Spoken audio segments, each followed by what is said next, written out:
Have you ever noticed that as you get older, you start visiting people less often? Maybe you used to be the kind of person who made the rounds, stopping by to see friends, attending every event, and making sure to stay socially active. But over time, something shifts. You start thinking twice before heading out, and those casual visits don't feel as necessary as they once did. Here's the truth: that's completely okay. In this video, we're going to talk about 6 real reasons why I don't go visiting around anymore.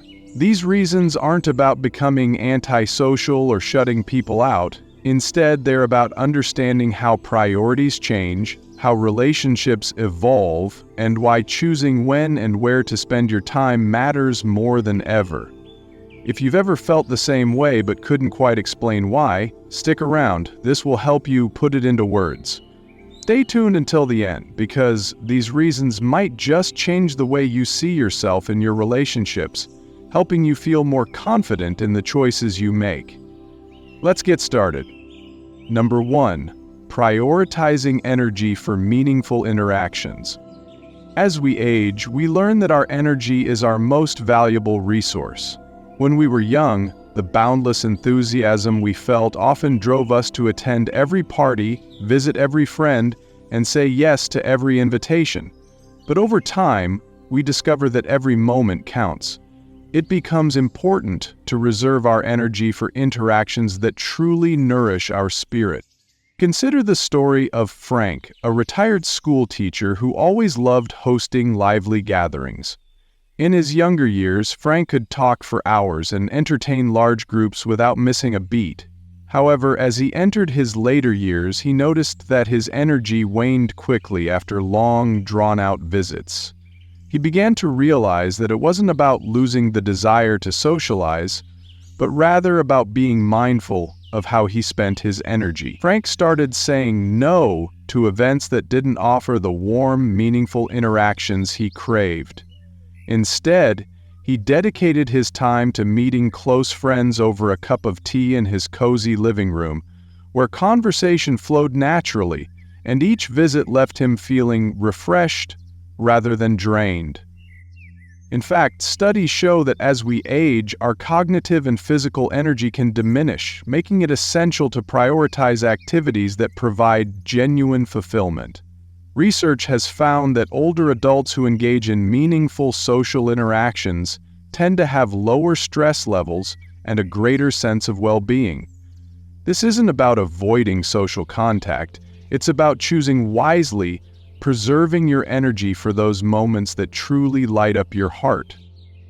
Think back to a time when you felt completely energized after a visit. What made that interaction so special? And how did it help you recharge your spirit? Life lessons from the elderly remind us that energy is a precious commodity.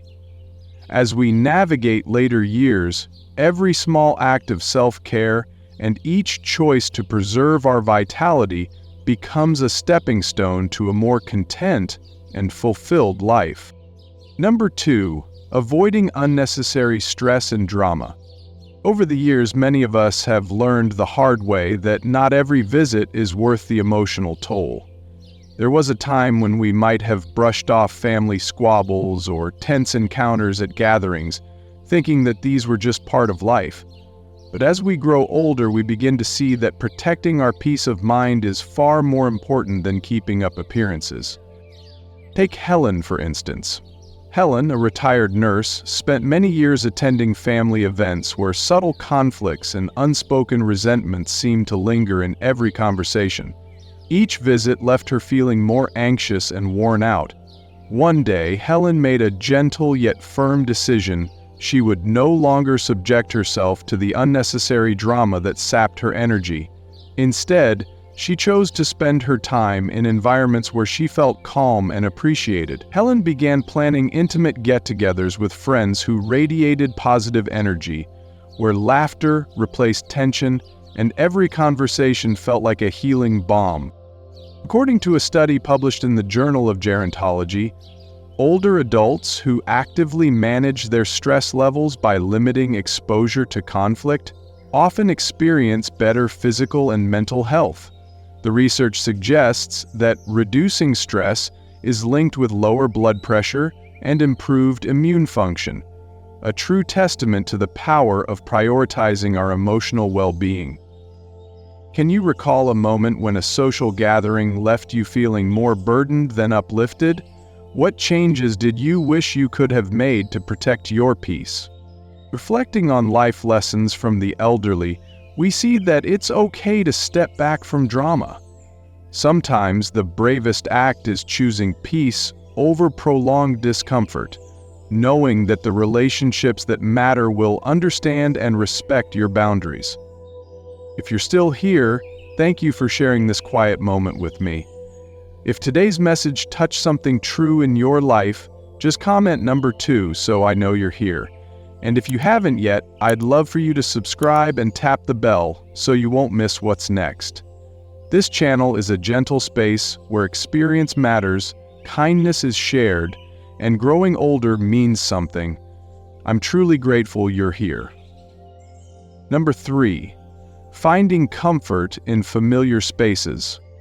There is an undeniable charm in the sanctuary of your own home, a place filled with memories, warmth, and the unmistakable sense of belonging.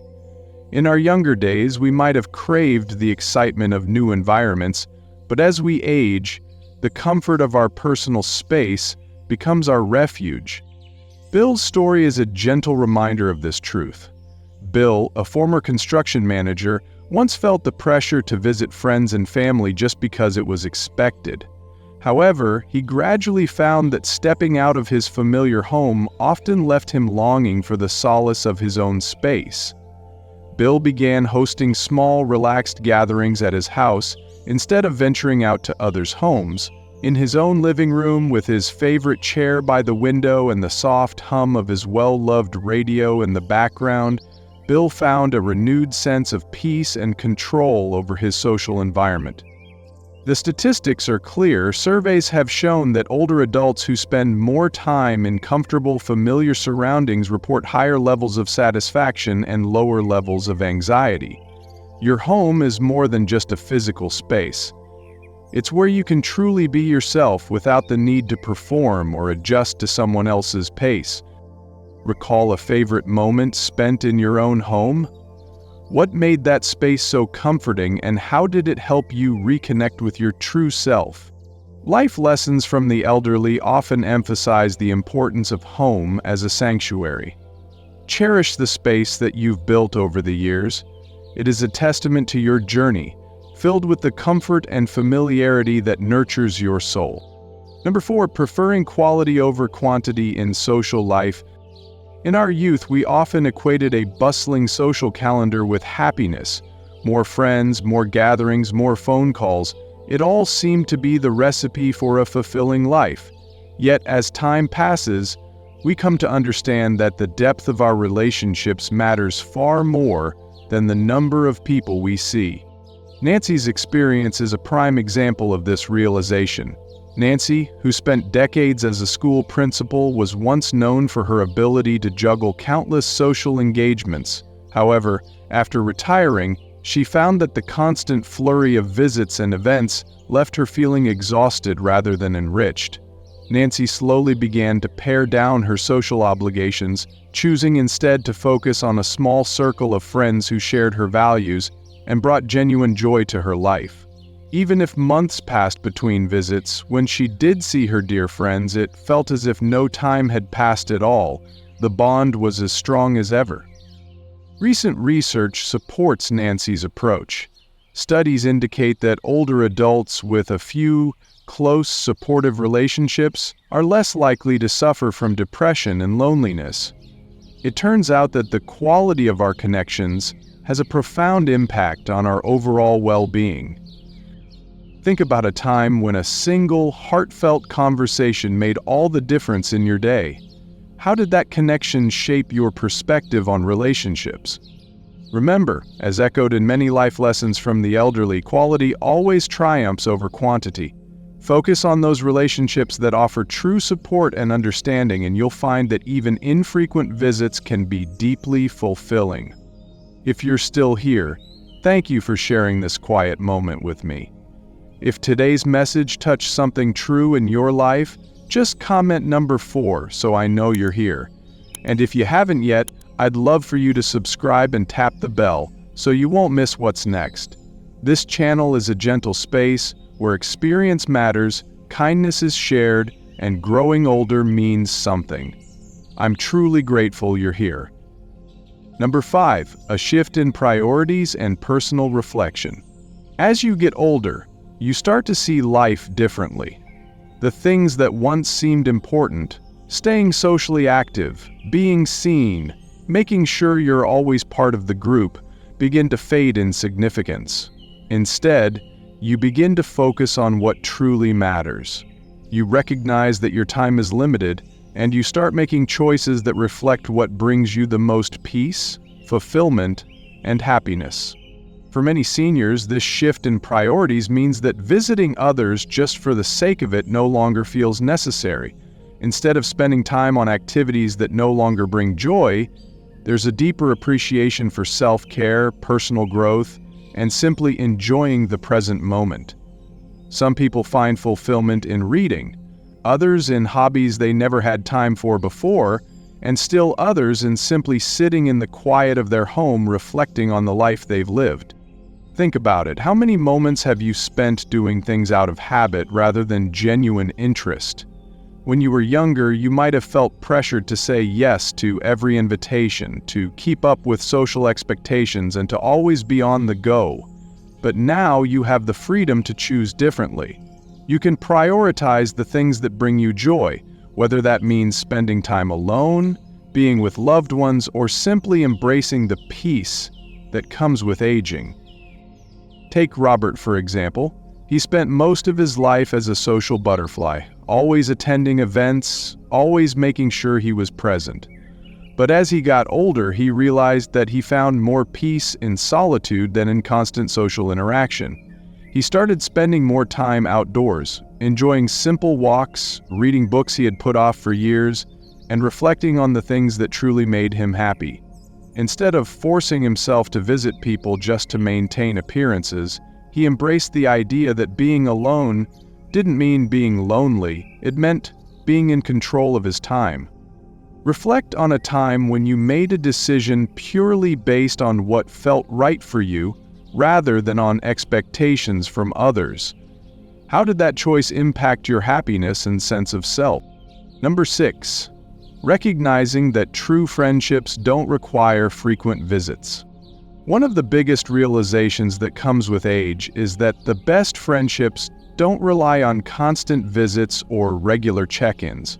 When you're younger, it might seem like relationships need constant maintenance. You call often, you visit frequently, you go out of your way to keep up.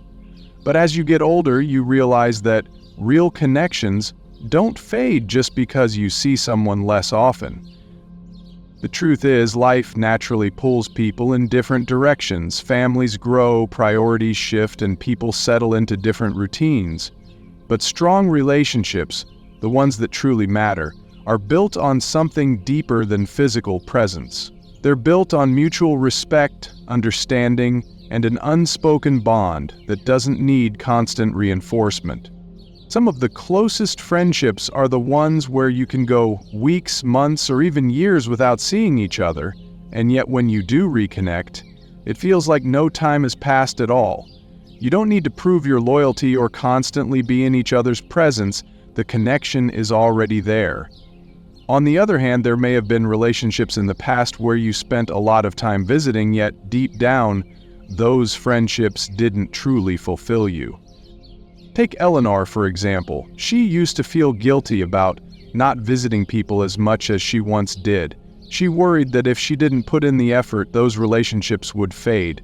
But what she found was the opposite. The people who genuinely cared about her never once made her feel guilty for not visiting more often. They understood that life changes and that a strong friendship isn't about how often you see each other, but about how you show up for each other when it truly matters. This is why so many older adults choose to stop feeling pressured to visit others out of obligation. True friendships don't demand constant presence. They offer comfort, understanding, and the kind of bond that doesn't weaken with time. If someone makes you feel guilty for not visiting enough, maybe it's time to ask yourself if that's really the kind of friendship you want to maintain. If you're still here, thank you for sharing this quiet moment with me. If today's message touched something true in your life, just comment number 6 so I know you're here. And if you haven't yet, I'd love for you to subscribe and tap the bell so you won't miss what's next. This channel is a gentle space where experience matters, kindness is shared, and growing older means something. I'm truly grateful you're here. Final thoughts. As we come to the end of our time together today, let's take a quiet moment to reflect on the 6 reasons why visiting people less often is nothing to feel guilty about. Life naturally changes as we grow older, and our ways of connecting with others evolve, too. Whether it's saving our precious energy for truly meaningful interactions, steering clear of unnecessary stress, enjoying the gentle embrace of our own home, choosing deep connections over a large circle, shifting our priorities toward what brings inner peace, or recognizing that genuine friendships don't depend on constant visits. Each reason is a thoughtful choice toward a happier, more fulfilling life. One of the greatest gifts that comes with age is the freedom to live on your own terms. No longer do we feel compelled to maintain appearances or force interactions out of obligation. Instead, we learn to cherish what truly brings us joy, peace, and fulfillment. Your worth is not measured by how often you see someone, but by the warmth and depth of the relationships you nurture over the years. Those who truly care understand that friendship and love extend well beyond physical presence. They are woven through shared memories, mutual respect, and heartfelt understanding. Throughout our lives, we have learned that wisdom comes with experience. The lessons we gather, the quiet moments of reflection, and the courage to make choices that honor our true selves are the very things that enrich our days. As you focus on the connections that uplift you, you'll find that the relationships that truly matter blossom in their own time, surrounding you with comfort and meaning. Thank you for spending this time with us today. We invite you to share your thoughts. Please leave a comment telling us one lesson you learned and how you plan to use that wisdom in your own life. Your experiences and reflections are deeply valued, and they help inspire others to embrace their own journeys. If you enjoyed our conversation and found it uplifting, we'd be grateful if you would like, subscribe, and share this message with others. Your support helps us continue sharing good, heartfelt content that informs and inspires. We look forward to our next gathering. As an old saying reminds us, a good word is like a spring day,